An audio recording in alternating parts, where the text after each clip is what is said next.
गुलामगिरी 1873 में महाराष्ट्र, भारत के एक समाज सुधारक और विचारक ज्योतिराव फुले द्वारा लिखी गई एक पुस्तक है। पुस्तक भारत में जाति व्यवस्था की एक महत्वपूर्ण आलोचना है और दलितों और अन्य उत्पीड़ित जातियों की मुक्ति के लिए एक तर्क है।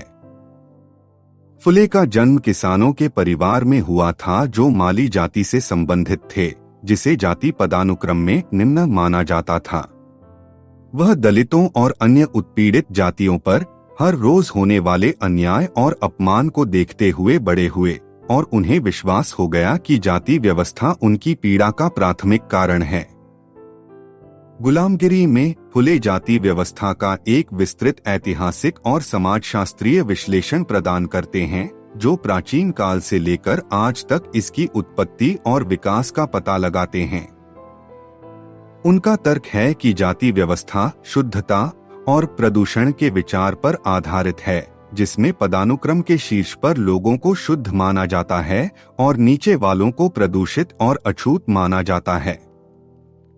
फुले बताते हैं कि कैसे इस व्यवस्था का इस्तेमाल दलितों और अन्य उत्पीड़ित जातियों के शोषण और उत्पीड़न को सही ठहराने के लिए किया गया है, जिन्हें समाज में सबसे नीच और अपमानजनक कार्य करने के लिए मजबूर किया गया है।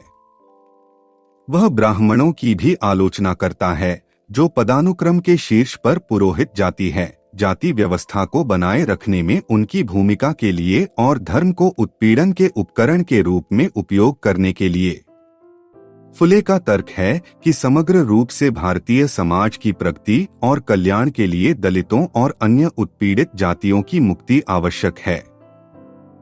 उनका मानना है कि जाति व्यवस्था सामाजिक और आर्थिक विकास के लिए एक बड़ी बाधा है और भारत को अपनी पूरी क्षमता हासिल करने के लिए उत्पीड़ित जातियों की मुक्ति आवश्यक है। फुले का सामाजिक सुधार का दृष्टिकोण तर्कसंगत और वैज्ञानिक दृष्टिकोण पर आधारित है। उनका तर्क है कि शिक्षा मुक्ति की कुंजी है और वे सभी जातियों और लिंगों के लिए खुले स्कूलों और कॉलेजों की स्थापना की वकालत करते हैं। वह वैज्ञानिक ज्ञान और आलोचनात्मक सोच को बढ़ावा देने की भी वकालत करते हैं, जिसके बारे में उनका मानना है कि जाति व्यवस्था को सही ठहराने के लिए इस्तेमाल किए गए अंधविश्वासों और पूर्वाग्रहों को तोड़ने में मदद मिलेगी। फुले की जाति व्यवस्था की आलोचना दलितों और अन्य उत्पीड़ित जातियों पर इसके प्रभाव तक सीमित नहीं है। वह यह भी दिखाता है कि कैसे जाति व्यवस्था का इस्तेमाल महिलाओं पर अत्याचार करने और असमानता और शोषण को व्यापक रूप से कायम रखने के लिए किया गया है। उनका तर्क है कि समाज की पूर्ण मुक्ति के लिए महिलाओं की मुक्ति आवश्यक है और वह महिलाओं की शिक्षा और लैंगिक समानता को बढ़ावा देने की वकालत करते हैं। गुलामगिरी में फुले ने भारत में औपनिवेशिक सरकार और उसकी नीतियों की भी आलोचना की। उनका तर्क है कि ब्रिटिश औपनिवेशिक सरकार ने जाति व्यवस्था से लाभ उठाया है और इसका इस्तेमाल भारतीय आबादी को बांटने और शासन करने के लिए किया है। उन्होंने भारतीय संस्कृति को दबाने के प्रयासों के लिए और जाति व्यवस्था द्वारा बनाई गई सामाजिक और आर्थिक असमानताओं को दूर करने में उनकी विफलता के लिए भी अंग्रेजों की आलोचना की। कुल मिलाकर गुलामगिरी भारतीय समाज सुधार के इतिहास का एक महत्वपूर्ण ग्रंथ है।